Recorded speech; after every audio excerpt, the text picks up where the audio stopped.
Be honest, have you ever sat down to help your child read, and in less than 5 minutes, you're both frustrated? You're thinking, why don't they remember this? I mean, we've done this 100 times. And suddenly, you feel a loss of control, you question their progress, and you might even blame yourself. Now, as a result, your level of patience takes a nosedive, and what was once a joy is now a chore. If you can relate in any way, you're not alone. Today, I'm going to show you how to teach without losing your patience, keeping things fun, productive, and joyful for both you and your child. Now, my name is Marc, and I've been teaching children to read for over 20 years in kindergarten and nursery classrooms. I can tell you with all sincerity that even experienced teachers with impeccable classroom management skills still get frustrated. Some of us have even lost our patience. So if you felt your patience slipping, it doesn't mean you're a bad parent. It just means you're human. Now, maintaining one's composure when frustration builds is something we can all strive to improve. Now, there are proven strategies to keep reading time calmer, more positive, and highly effective. So let's explore some of these right now. Now, the first is understanding where frustration is coming from. Children are people, and like most people, they can get stressed out too. Now, when they are stressed, they are less receptive to learning, and the struggle only spirals from there.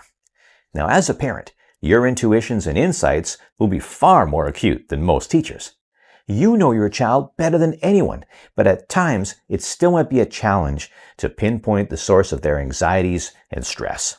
Well, I've got your back on this one. You'll find a link in the description to a super handy resource that will help you determine if your child is indeed really stressed out.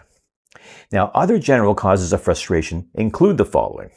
Your child isn't moving as fast as you hoped, and you're comparing them to another child, oh my, or a grade level expectation. Now, are they trying to navigate learning through common learning challenges like dyslexia or the complications that come from having ADHD? Now, maybe we are the root cause. Now, that's a bitter pill to swallow. And as an early years teacher, I made it a point of professional pride never to bring outside problems into the classroom. And even if I woke up on the wrong side of the bed, happens to the best of us, as soon as I walked through that classroom door, I put my game face on and sang roly-poly with the same gusto and vigor as any other day. They never suspected a thing, and by lunchtime, their funny little antics helped me snap out of my morning joy and that morning funk like a magic happy pill. Now, you might be thinking, well, la-di-da, Mr. Perfect. And not all of us can switch it on and off like you can. I learned my limit the hard way. When my stepdad passed away, I wasn't able to switch to happy mode. I had great difficulty keeping the sadness hidden. No game face. I came to school forlorn, distant, and uncharacteristically short-tempered. My patience was paper thin. I had raised my voice more than once, and I am not a screamer. The following day, one of my little girls put a card on my desk.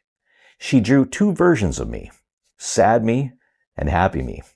She pointed to happy me, and with her other hand, she raised up like a thumbs up. And she said, "Mr. Marc, please be happy again."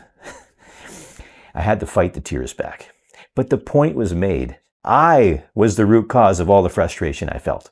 The students had changed.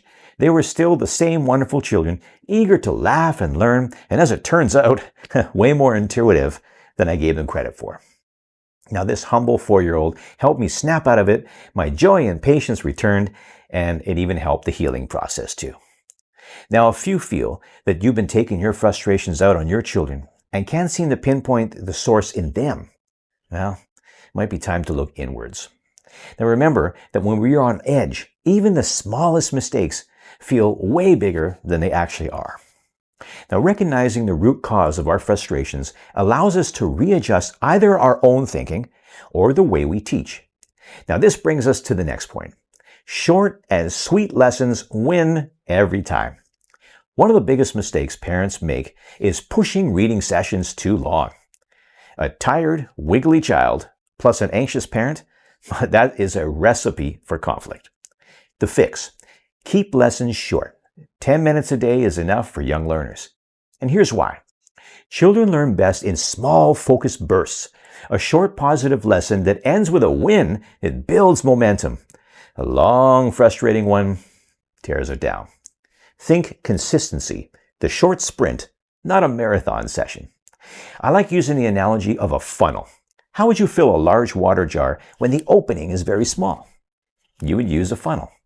Now what happens when you lose patience and attempt to get more water in the jug than the funnel holds? Well, it overflows, and the water is wasted. Similarly, forcing them to read after their attention span has reached this limit is a waste of time and energy you can't afford to lose. Every child is different, and the learning funnel comes in all shapes and sizes. You'll get to know how much instruction your child can absorb in one sitting. Now, once you figure that out, save your sanity, respect the funnel.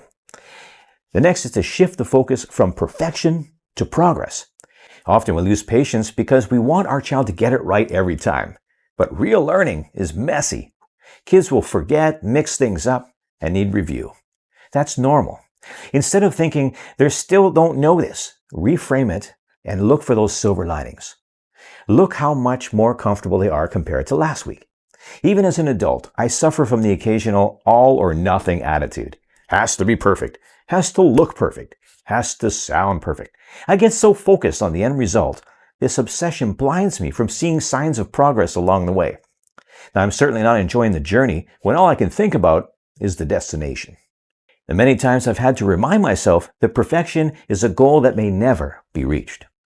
The joy is in the experience, the process, and the tiny successes along the way. Now, when I don't know how to do something, I've learned to add one word that makes all the difference in the world. Try it. My boy doesn't know all his letter sounds. Yet. My child doesn't seem to like books. Yet. The goal is to look for, identify, and celebrate progress, not perfection. Harness the transformative power by adding yet at the end of something your child struggles with. When you celebrate the small wins, like blending a word correctly, your child feels successful and you feel less pressure. Now, here are 3 quick ways to keep your patience during lessons. Now, the first is to set a timer. Tell your child, we're going to practice for 8 minutes. Knowing there's an endpoint keeps both of you calm. You know those old-fashioned timers with the sand timers? They work the best. Next is to diffuse the tension with humor. When they get stuck, make them smile, get them laughing. A silly reaction to an error. What? Gets them laughing. And when my kids had trouble with vowel sounds, well, I would put on my trusty Viking hat and make a big production of it. Let's conquer those vowel sounds. Now, sometimes I would tell them that maybe we need an extra set of eyes, so I would wear this hat. And sometimes I would put the hat on the students as well. Look at my little buddy Kyrie. He had a blast with it. Now, puppets, they cut the tension with a knife. Add a character voice, and your lesson will spring back to life.